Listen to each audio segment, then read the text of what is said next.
현진건의 생애와 작품 세계.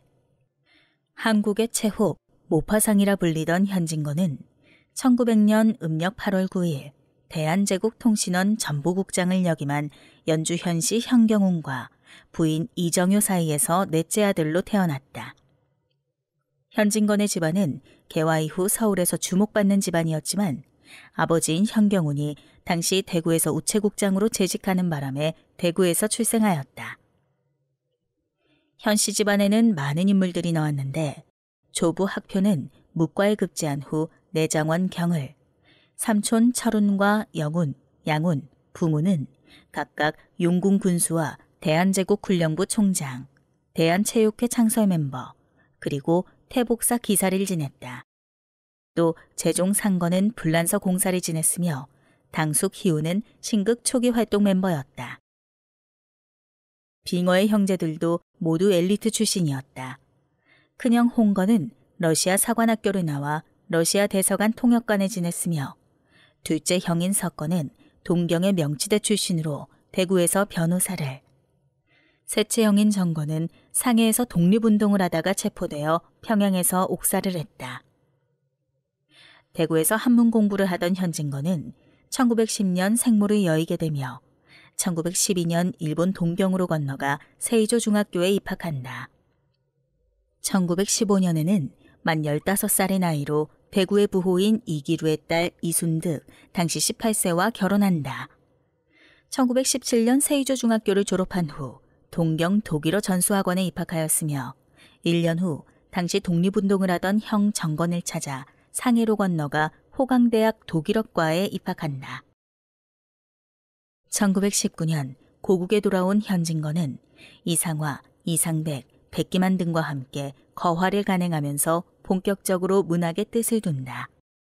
그해 현진건은 자손이 없던 당숙 보은의 양자로 입양되어 종로구 관운동에서 서울 생활을 시작한다.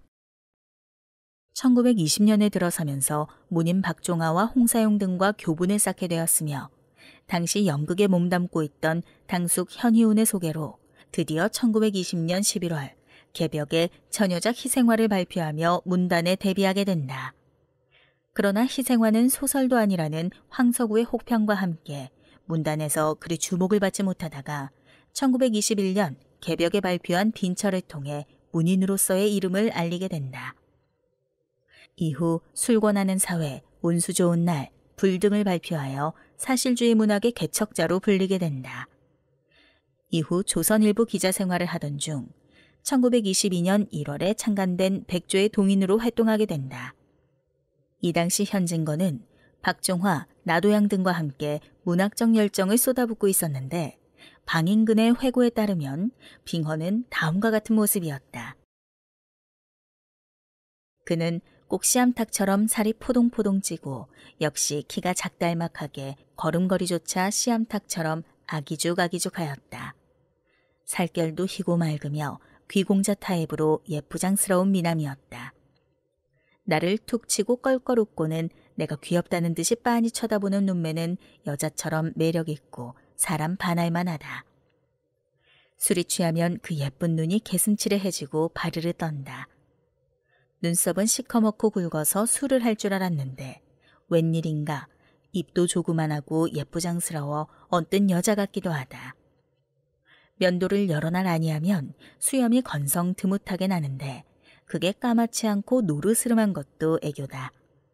그러고 보니 눈동자도 좀 노르스름한 것 같다. 춘원의 눈동자가 그러했다.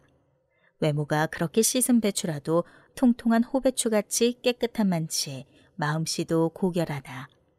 경상도 태생이라 그런지 대나무같이 곱고 악과 불의와는 거리가 먼 군자다. 빙어는 술을 마시면 얼굴이 예쁘장하게 붉어지고 밉지 않은 주정을 하였다고 한다. 게다가 25세의 나이로 요절한 나도양이 기생을 안을 낳치면 눈짓을 하며 호통을 쳤다고 방인근은 전하고 있다. 1936년 빙허는 1년 동안 감옥 생활을 하게 된다. 그해 베를린 올림픽에서 우승한 송기정 선수의 일장기 말살 사건에 연루되어 1년형을 언도받고 투옥된 것이다. 그 일로 동아일보 사회부장직을 그만둔다. 1937년 생활이 점점 어려워지자 자아문박 부암동 325의 2호로 이사하면서부터 양계를 시작한다. 하지만 친구의 꾀임에 빠져 미두의 손을 대다 재산을 탕진하게 된다.